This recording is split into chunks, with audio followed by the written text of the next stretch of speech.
Big boss ಅಸಲಿ ಆಟ ಇವತ್ತಿಂದ ಶುರು. ರಜತ್ ವರ್ಸಸ್ ಚೈತ್ರ.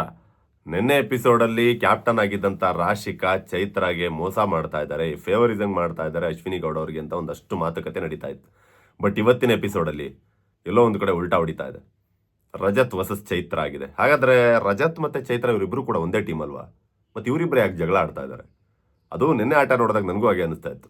ಚೈತ್ರ ಅವರು ಸ್ವಲ್ಪ ಆಟದ ವಿಚಾರದಲ್ಲಿ ಸ್ವಲ್ಪ ಆಡೋದಕ್ಕೆ ಆಗ್ತಾ ಇಲ್ಲ ಅನ್ನೋ ಸಂದರ್ಭದಲ್ಲಿ ಒಂದಷ್ಟು ಸೆಪರೇಟ್ ಆಗಿರ್ತಕ್ಕಂಥ ಸ್ಟ್ರಾಟಜಿಗಳನ್ನ ಬಳಸ್ತಾ ಇದ್ದಾರೆ. ಹಾಗಾದ್ರೆ ಅದೆಲ್ಲ ಏನು, ಅದರಿಂದ ಏನೇನೆಲ್ಲ ಎಫೆಕ್ಟ್ ಆಗಿದೆ, ಬನ್ನಿ ಅದ್ರ ಬಗ್ಗೆ ಇವತ್ತಿನ ಒಂದು ಪ್ರೊಮೋ ನೋಡಿಕೊಂಡು ಡಿಸ್ಕಷನ್ ಶುರು ಮಾಡೋಣ. ಮೊದಲನೇದಾಗಿ ಏನೆಲ್ಲ ತೋರಿಸಿದ್ದಾರೆ ಇವತ್ತಿನ ಪ್ರೊಮೋದಲ್ಲಿ. ಡ್ರಮ್ನಲ್ಲಿ ಅತಿ ಹೆಚ್ಚು ನೀರನ್ನ ಉಳಿಸಿಕೊಳ್ಳುವ ತಂಡ ಆ ಸುತ್ತನ್ನ ಗೆಲ್ಲುತ್ತದೆ. ಡ್ರಮ್ನಲ್ಲಿ ಅತಿ ಹೆಚ್ಚು ನೀರನ್ನು ಉಳಿಸಿಕೊಳ್ಳುವ ತಂಡ ಉಳ್ಕೊಳ್ಳುತ್ತೆ.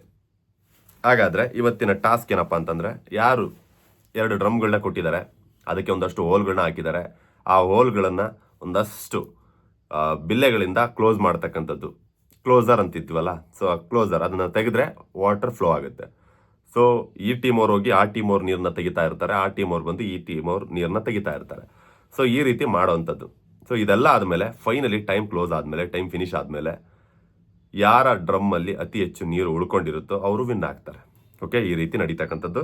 ಇದು 1 ರೌಂಡ್ ನಡೆಯುತ್ತಾ, 2 ರೌಂಡ್ ನಡೆಯುತ್ತಾ, 3 ರೌಂಡ್ ನಡೆಯುತ್ತಾ, ಟಾಪ್ 3 ಟಾಪ್ 2 ಆಗಿ ನಡಿಬೇಕಾಗುತ್ತೆ. ಸೊ ಹಾಗಾಗಿ ಇದರಲ್ಲಿ ಯಾರು ವಿನ್ ಆಗ್ತಾರೆ, ಯಾರು ಸೋಲ್ತಾರೆ. ಬಟ್ ನನಗೆ ಇವತ್ತಿನ ಪ್ರೊಮೋ ನೋಡಿದಾಗ ನನಗೆ ಬರ್ತಿರ್ತಕ್ಕಂಥ ಡೌಟ್ ಏನಪ್ಪ ಅಂತಂದರೆ, ಡೆಫಿನೆಟ್ಲಿ ಇವತ್ತಿನ ಒಂದು ಟೀಮ್ ಕೂಡ ಅಪೋಸಿಟ್ಗೆ ಹೋಗುವಂಥ ಚಾನ್ಸಸ್ ಎದ್ದು ಕಾಣಿಸ್ತಾ ಇದೆ. ಯಾಕೆ ಅಂತಂದರೆ ರಜತ್ ಮತ್ತು ಚೈತ್ರ ಅವರು ಇಲ್ಲೂ ಕೂಡ ಜಗಳ ಆಡ್ತಾ ಇದ್ದಾರೆ. ಸೊ ಹಾಗಾಗಿ ಈ ಆಟನೂ ಕೂಡ ಅವರು ಸೋಲುವಂಥದ್ದು ಎದ್ದು ಕಾಣ್ತಾ ಇದೆ. ಬನ್ನಿ ನೆಕ್ಸ್ಟ್ ಏನೆಲ್ಲ ಆಗಿದೆ, ಯಾರೆಲ್ಲ ನೀರು ಉಳಿಸ್ಕೊಂತಾರೆ, ಯಾರೆಲ್ಲ ಕಳ್ಕೊಂತಾರೆ. ತಂಡ ಆ ಸುತ್ತನ್ನ ಗೆಲ್ಲುತ್ತದೆ. ಐ ಥಿಂಕ್ ಎಲ್ಲೋ ಒಂದು ಕಡೆ ಅನಿಸ್ತಾ ಇರೋದು ಚೈತ್ರ ವರ್ಸಸ್ ರಜತ್ ಆಗಿದೆ ಆಟದಲ್ಲಿ. ಯಾಕೆ ಅಂತಂದರೆ ಇಲ್ಲಿ ನಾವು ಒಂದನ್ನು ಅಬ್ಸರ್ವ್ ಮಾಡ್ಬೋದು, ಚೈತ್ರ ಮತ್ತು ಮ್ಯೂಟೆಂಟ್ ರಘು ಅವರು ಒಂದು ಟೀಮ್ ಅನ್ನೋ ಥರ ಎದ್ದು ಕಾಣಿಸ್ತಾ ಇದೆ. ಅವರಿಬ್ಬರು ಕೂಡ ಒಂದು ಡ್ರಮ್ ಹತ್ರ ನಿಂತಿದ್ದಾರೆ. ರಜತ್ ಅವರು ಅಪೋಸಿಟ್ ಟೀಮ್ ಆಗಿರಂಗಿದ್ದಾರೆ ಅಂತ ಅನಿಸ್ತಾ ಇದೆ. ಹಾಗಾದ್ರೆ ರಜತ್ ಅವ್ರ ಒಟ್ಟಿಗೆ ಬೇರೆ ಎಲ್ಲ ಯಾರು ಆಟ ಆಡ್ತಾ ಇದ್ದಾರೆ ನೋಡೋಣ. ತಂಡ ಆ ಸುತ್ತನ್ನ ಗೆಲ್ಲುತ್ತದೆ. ಆಕ್ಚುಲಿ ಇದು ಟೀಮ್ ಆಗಿ ನಡೀತಾ ಇರ್ತಕ್ಕಂಥದ್ದು ಅಂತ ಎದ್ದು ಕಾಣಿಸ್ತಾ ಇದೆ ಆಟದಲ್ಲಿ. ನಾವು ಸಾಕಷ್ಟು ಜನರ ಅಬ್ಸರ್ವ್ ಮಾಡ್ಬೋದು. ಇಲ್ಲಿ ಈ ಒಂದು ಆಟಕ್ಕೆ ಧನುಷ್ ಅವರು ಕೂಡ ಎಂಟರ್ ಆಗಿದ್ದಾರೆ, ಮಾಳು ಅವರು ಕೂಡ ಎಂಟರ್ ಆಗಿದ್ದಾರೆ, ಸ್ಪಂದನ್ ಅವರು ಎಂಟರ್ ಆಗಿದ್ದಾರೆ. ಸೊ ಗುಂಪು ಆಟ ಅಂತ ಅನ್ಸುತ್ತೆ ಇದು. ಈ ಒಂದು ಗುಂಪು ಆಟದಲ್ಲಿ ಕೊನೆಯದಾಗಿ ಯಾರು ಗೆಲ್ತಾರೆ ಅಂತ ಗೊತ್ತಿಲ್ಲ. ಸೊ ನಿನ್ನೆ ಒಂದು ಟೀಮಲ್ಲಿ ರಕ್ಷಿತಾ ಶೆಟ್ಟಿ ಮತ್ತೆ ಧ್ರುವಂತ್ ಅವ್ರು ಕೂತು ಒಂದು ಟೀಮನ್ನು ಮಾಡಿದ್ರು, ಇವ್ರಿರ್ಲಿ ಅಂತಂದೇಳಿ. ಗಿಲ್ಲಿ, ಆಮೇಲೆ ರಜತ್ ಅವರು, ಕಾವ್ಯ ಅವರು, ಮಾಳು, ಇವರೆಲ್ಲರನ್ನು ಕೂಡ ಇಟ್ಕೊಂಡು ಒಂದು ಟೀಮನ್ನು ಮಾಡಿದ್ರು. ಸೊ ಆ ಒಂದು ಟೀಮ್ ಇಟ್ಕೊಂಡು ಕೊಟ್ಟಿರ್ತಕ್ಕಂಥ ಟಾಸ್ಕ್ ಅನಿಸುತ್ತೆ. ಸೊ ಈ ಒಂದು ಟಾಸ್ಕ್ ಗೊತ್ತಾಯ್ತಲ್ಲ, ಡ್ರಮ್ಮಲ್ಲಿ ನೀರು ಉಳಿಸ್ಕೋಬೇಕು. ಸೊ ಅವರ ಡ್ರಮ್ಮಲ್ಲಿ ನೀರನ್ನ ಉಳಿಸ್ಕೊಳ್ಳೋದಕ್ಕೆ ಅಪೋಸಿಟ್ಟಲ್ಲಿರ್ತಕ್ಕಂಥ ಕಂಟೆಸ್ಟೆಂಟ್ ಡ್ರಮ್ ಏನಿರುತ್ತೆ ಅದರಲ್ಲಿರೋ ನೀರನ್ನ ಕೀಳ್ತಾ ಇದ್ದಾರೆ, ಖಾಲಿ ಮಾಡ್ತಾ ಇದ್ದಾರೆ. ಸೊ ಹಾಗಾದ್ರೆ ಈ ಒಂದು ಆಟದಲ್ಲಿ ಯಾರೆಲ್ಲ ಗೆಲ್ತಾ ಇದ್ದಾರೆ, ಸಖತ್ ಮಜವಾಗಿದೆ ಅನಿಸ್ತಾ ಇದೆ ಇವತ್ತಿನ ಆಟ. ಬನ್ನಿ ಈಗ ಆಟ ಶುರು ಮಾಡಿ.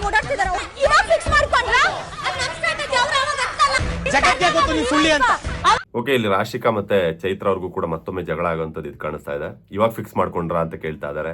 ಅದೇ ಹೇಳದ್ನಲ್ಲ, ಒಂದು ಬಿಲ್ಲೆ ಇರುತ್ತೆ, ಅದರಿಂದ ಡ್ರಮ್ಮನ್ನು ಕ್ಲೋಸ್ ಮಾಡ್ಕೋಬೇಕು.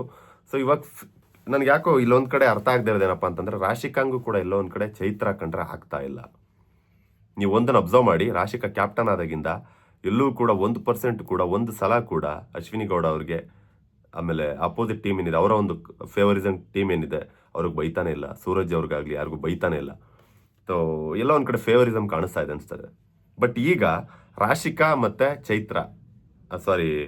ರಜತ್ ಮತ್ತು ಚೈತ್ರ ಇವರಿಬ್ಬರು ಕೂಡ ಬೇರೆ ಬೇರೆ ಟೀಮ್ ಆಗಿದ್ದೇ ಆದರೆ ಇಲ್ಲಿ ರಜತ್ ಅವ್ರಿಗೆ ಸಪೋರ್ಟ್ ಮಾಡಿನೇ ರಾಶಿಕಾ ಮಾತಾಡ್ತಾಳೆ. ಚೈತ್ರ ಕಂಡ್ರೆ ರಾಶಿಕಂಗೆ ಆಗಲ್ಲ. ಸೊ ಅದೇ ಎದ್ದು ಕಾಣಿಸ್ತಾ ಇದೆ ಇವತ್ತಿನ ಒಂದು ಆಟದಲ್ಲಿ.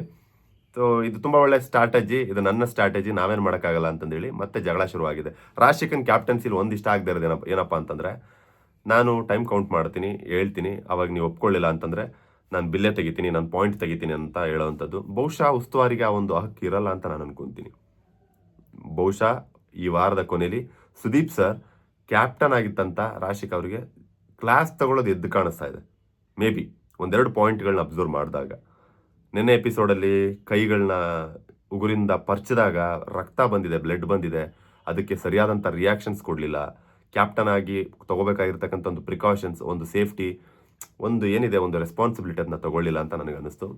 ಸೊ ಆ ಒಂದು ವಿಚಾರಕ್ಕಾದರೂ ಎಲ್ಲೋ ಒಂದು ಕಡೆ ಉಗಿಸ್ಕೋತಾಳೆ ಅಂತ ನನ್ನ ಒಂದು ಅನಿಸಿಕೆ. ಬನ್ನಿ ನೆಕ್ಸ್ಟ್ ಏನಾಗಿದೆ ನೋಡೋಣ. ಜಗತ್ತಿಗೆ ಗೊತ್ತು ನೀವು ಸುಳ್ಳಿ ಅಂತ. ಅವನ ಫ್ಯಾಮಿಲಿಗೆ ಅದೊಂದು ಸರ್ನೇಮ್ ಇದೆ, ಅದು ನಾವು ಎಲ್ಲರಿಗೂ ನಿನ್ನ ಯೋಗ್ಯತೆ ಏನಂತ ನನಗೆ ಗೊತ್ತು ತುಂಬಾ ಚೆನ್ನಾಗಿ ಅಂತಂದೇಳಿ ರಜತ್ ಅವರು. ನನ್ನ ಫ್ಯಾಮಿಲಿ ಬಗ್ಗೆ ಮಾತಾಡಕ್ ಹೋಗ್ಬೇಡ ಅಂತಂದೇಳಿ. ಸೊ ನೀನ್ ಯಾವನ ನನ್ನ ಬಗ್ಗೆ ಮಾತಾಡೋದಕ್ಕೆ ಅಂತಂದೇಳಿ ಚೈತ್ರ. ಸೊ ಫ್ರೆಂಡ್ಸ್ ಆಗಿದ್ದಂಥವ್ರು ಎನಿಮಿ ಆಗುವಂತ ಸಂದರ್ಭ ಬಿಗ್ ಬಾಸ್ ಮನೇಲಿ ಬಂದೇ ಬಿಡ್ತು 2 ವಾರದಲ್ಲಿ. ಸೊ ಈಗ 2 ವಾರದಲ್ಲಿ ಇವರಿಬ್ರು ಕೂಡ ಬದಲಾಗಿದ್ದಾಗಿದೆ, ಜಿದ್ದಾಜಿದ್ದಿ ಬಿದ್ದಾಗಿದೆ. ಬಟ್ ನನಗೆಲ್ಲ ಒಂದ್ ಕಡೆ ಅನ್ಸುತ್ತೆ ಈ ಒಂದು ಆಟ ಮುಗಿದ ಮೇಲೆ ಮತ್ತೆ ಒಂದು ಆಗ್ತಾರೆ. ಬಿಕಾಸ್ ಇವರಿಬ್ರು ಕೂಡ ಬಿಗ್ ಬಾಸ್ ಮನೇಲಿರ್ತಕ್ಕಂಥ ಬೇರೆ ಕಂಟೆಸ್ಟೆಂಟ್ಗಳಿಗಿನ ಅಷ್ಟು ಹೊಂದ್ಕೊಂಡಿಲ್ಲ. ಎಸ್ಪೆಷಲಿ ಚೈತ್ರ ಅಂತೂ ಹೊಂದ್ಕೊಂಡೇ ಇಲ್ಲ. ರಜತ್ ಅವರಾದ್ರೂ ಅಟ್ಲೀಸ್ಟ್ ಗಿಲ್ಲಿ, ಮ್ಯೂಟೆಂಟ್ ರಘು, ಧನು, ಸೂರಜ್ ಎಲ್ಲರ ಜೊತೆ ಸ್ವಲ್ಪ ಬೆರಿತಾ ಇದ್ದಾರೆ. ಬಟ್ ಚೈತ್ರ ಎಲ್ಲೋ ಒಂದ್ ಕಡೆ ಸೈಲೆಂಟ್ ಆಗಿ ಉಳ್ಕೊಂಡಿದ್ದಾರೆ. ರಜತ್ ಅವ್ರ ಜೊತೆ ಮಾತ್ರ ಸೀಮಿತ ಆಗಿದ್ದಾರೆ ಅಂತ ಅನಿಸ್ತಾ ಇದೆ. ಸೊ ಈ ಜಗಳ ಇಲ್ಲಿಗೆ ನಿಂತ್ಕೊಳ್ಳುತ್ತೆ, ಮುಂದುವರೆಕ್ ಹೋಗಲ್ಲ ಅಂತ ನಾನು ಅನ್ಕೊಂತಾ ಇದ್ದೀನಿ. ಬಟ್ ಈ ಒಂದು ಜಗಳ ನೋಡ್ತಾ ಇದ್ರೆ ನೆಕ್ಸ್ಟ್ ಲೆವೆಲ್ ಮಜಾ ಇದೆ ಇವತ್ತಿನ ಎಪಿಸೋಡ್ ಅಂತ ಅನಿಸ್ತಾ ಇದೆ. ಎಲ್ಲಾರನ್ನೂ ಕರೀತಾನೆ ಗೇಮಕ್ ಬಾ ಅಂತ. ಬಂದ್ರೆ ಗೇಮಲ್ಲೇ ಮಕ್ಕಳ ಮಲ್ಕೊಂಡು ಮಲಗ್ತಾನೆ. ಓಕೆ, ಕೊನೆಯದಾಗಿ ಎಲ್ಲರನ್ನು ಕೂಡ ಕರಿತಾನೆ ಗೇಮಗ್ ಬಾ ಅಂತ. ಬಂದ್ರೆ ಮಕಾಡೆ ಮಲ್ಕೊಂತಾನೆ ಅಂತಂದೇಳಿ. ಇದು ಹೆಂಗಿದೆ ಅಂತಂದ್ರೆ ಗಂಡ ಹೆಂಡತಿ ಜಗಳ ಇರುತ್ತೆ ಗೊತ್ತಾ. ಗಂಡ ಹೆಂಡತಿ ಮದುವೆ ಆಗ್ಬೇಕಾದ್ರೆ ಇವ್ನು ನನ್ನ ಹೀರೋ ಅಂತಂದೇಳಿ ಮದುವೆ ಆಗಿರ್ತಾನೆ. ಸೊ ಮದುವೆ ಆಗಿರ್ತಾಳೆ ಹೆಂಡತಿ. ಸೊ ಹೆಂಡತಿ ದೊಡ್ಡ ಸುಂದರಿ ಅಂತಂದೇಳಿ ತುಂಬಾ ಸ್ಪೆಷಲ್ ಅಂತಂದೇಳಿ ಗಂಡ ಮದುವೆ ಆಗಿರ್ತಾನೆ. ಮದುವೆಗೆ 6 ತಿಂಗಳಾದ್ಮೇಲೆ ಇವನ್ ಏನಂತ ನನಗೆ ಗೊತ್ತು, ಇವನಲ್ಲಿ ಇರ್ತಕ್ಕಂಥ ಸ್ಪೆಷಾಲಿಟೀಸ್ ಏನಿಲ್ಲ, ಇವನು ಇಂಥವನಂತ ಬೈಕೊಂಡು ತಿರುಗಾಡ್ತಿರ್ತಾರೆ. ಸೊ ಅದೇ ರೀತಿ ಆಗಿದೆ ಈಗ. ಇವರಿಬ್ರು ಕೂಡ ಗುರು ಶಿಷ್ಯರಾಗಿ ನಮ್ಮ ಬಾಸು ಅನ್ಕೊಂಡು ಫ್ರೆಂಡ್ಸ್ ಆಗಿ ಬಂದಂಥವ್ರು ಈಗ ಆಟೋಮೆಟಿಕ್ ಆಗಿ 2-3 ವಾರದಲ್ಲಿ ಎನಿಮಿಗಳಾಗುವಂಥ ಟೈಮ್ ಬಂದೇ ಬಿಡ್ತು. ಅದಕ್ಕೆ ಹೇಳೋದು, ನಾವು ಅಲ್ಲದೆ ಇರೋದನ್ನ ನಾವು ಪೋರ್ಟ್ರೇ ಮಾಡ್ಕೊಳಕ್ ಹೋದ್ರೆ, ನಾನು ಸ್ಟ್ರಾಂಗ್ ಇಲ್ಲದೆ ಹೋದ್ರೂ ಕೂಡ ಸ್ಟ್ರಾಂಗ್ ಅಂತ ತೋರಿಸ್ಕೊಳಕ್ ಹೋದ್ರೆ ಇದಾಗುತ್ತೆ.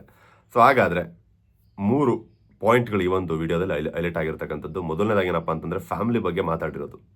ಅವ್ರ ಫ್ಯಾಮಿಲಿಗೆ ಒಂದು ಸರ್ನೇಮ್ ಇದೆ ಅಂತಂದೇಳಿ ಚೈತ್ರ ಮಾತಾಡಿರೋಂಥದ್ದು. ಇನ್ನು ನೆಕ್ಸ್ಟ್ ರಾಶಿಕ್ ಅವರ ಕ್ಯಾಪ್ಟನ್ಸಿ, ಅದು ಕೂಡ ಎಲ್ಲೋ ಒಂದು ಕಡೆ ಏರುಪೇರು ಆಗ್ತಾ ಇದೆ ಅನ್ನೋದು. ಇನ್ನು 3ನೇದಾಗಿ ಏನಪ್ಪ ಅಂತಂದ್ರೆ ಆಟ ಆಡಕ್ ಬಾ ಅಂತ ಕರೀತಾನೆ. ಅದಾದ್ಮೇಲೆ ಬಂದ್ರೆ ಮಕಡೆ ಮಲ್ಕೊಂತಾನೆ ಅಂತಂದೇಳಿ. ಈ 3 ಪಾಯಿಂಟ್ಗಳು ತುಂಬಾ ಹೈಲೈಟ್ ಆಗಿದೆ ಇವತ್ತಿನ ಒಂದು ಪ್ರೊಮೋದಲ್ಲಿ. ಸೊ ಒಟ್ನಲ್ಲಿ ಗೊತ್ತಿಲ್ಲ ಏನಾಗುತ್ತೋ ಅಂತಂದೇಳಿ. ಇವತ್ತಿನ ಪ್ರೊಮೋ ನೋಡಿದ್ಮೇಲೆ ನನಗಂತೂ ಅನಿಸ್ತಾ ಇರೋದೇನಪ್ಪ ಅಂತಂದ್ರೆ ಇವರಿಬ್ಬರ ಜಗಳ ನೋಡೋದಕ್ಕೆ ಯಾರೆಲ್ಲ ಕಾತರದಿಂದ ಕಾಯ್ತಾ ಇದ್ದೀರಾ. ನನಗೆ ಗೊತ್ತು ರಕ್ಷಿತಾ ಶೆಟ್ಟಿ ಫ್ಯಾನ್ಸ್, ಗಿಲ್ಲಿ ಫ್ಯಾನ್ಸ್ ಕಾತರದಿಂದ ಈ ಒಂದು ಜಗಳ ನೋಡೋದಕ್ಕೆ ಕಾಯ್ತಾ ಇದ್ದೀರಾ ಅಂತ. ಸೊ ಹಾಗಾದ್ರೆ ಅಷ್ಟೇ ಕಾತರದಿಂದ, ಅಷ್ಟೇ ಎಕ್ಸೈಟ್ಮೆಂಟ್ ಅಲ್ಲಿ ನಿಮ್ಮ ಒಂದು ಅನಿಸಿಕೆ ಏನಿದೆ ಅದನ್ನ ಕಮೆಂಟ್ ಅಲ್ಲಿ ತಿಳಿಸಿ. ಸಿಗೋಣ ಮತ್ತೆ ಮುಂದಿನ ವಿಡಿಯೋದಲ್ಲಿ. ಅದೇನೋ ಸೀಕ್ರೆಟ್ ರೂಮಲ್ಲಿ ಏನೇನೋ ಮಾಡ್ತಾವ್ರಂತೆ ಧ್ರುವಂತ್ ಅವರು ಮತ್ತೆ ರಕ್ಷಿತಾ ಶೆಟ್ಟಿ, ಫುಲ್ ಜಗಳ. ಅದ್ರ ಬಗ್ಗೆ ಒಂದು ವಿಡಿಯೋ ಮಾಡ್ತೀನಿ ಸದ್ಯದಲ್ಲೇ. ಸಬ್ಸ್ಕ್ರೈಬ್ ಮಾಡ್ಕೊಳ್ಳಿ, ನೋಟಿಫಿಕೇಶನ್ ಬೆಲ್ ಬಟನ್ ಆನ್ ಮಾಡ್ಕೊಳ್ಳಿ. ಮುಂದಿನ ವಿಡಿಯೋದಲ್ಲಿ ಸಿಗೋಣ. Love you all.